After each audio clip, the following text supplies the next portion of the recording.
qui sotto, nel piazzale dove si parcheggiano le auto del centro oncologico di Cagliari, sono sepolti, utilizzati come basamento, i rifiuti tossici smaltiti in maniera illegale della Portovesme SRL. A Sarroch l'incidenza di leucemie è del 30% superiore rispetto alla media regionale. Come possiamo considerare quegli imprenditori che sono andati a costruire consapevolmente sui letti dei fiumi? Nell'ultimo periodo, tra l'altro, ho avuto modo di lavorare in ospedale e mi sono trovata di fronte a diverse persone che sono morte di cancro al polmone, di cancro ai bronchi. E erano persone che vivevano nella zona di Sassari, nella zona di Porto Torres, in questi dintorni. La costruzione del nuovo inceneritore a Tussilo porterebbe a un aumento del 13% del carico di diossine, in un territorio in cui già nel 2010 l'ASL aveva trovato la presenza di diossine.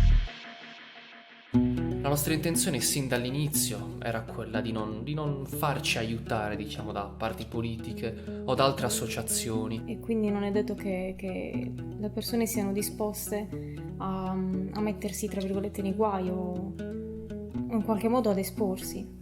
Con questo progetto ho avuto l'occasione di fare concretamente qualcosa, di lasciare qualcosa. Però quando inizi a vedere parenti o amici, comunque conoscenti, che muoiono di tumore o di altre malattie, insomma, cercare di fare qualcosa io penso che sia umano e che sia il minimo.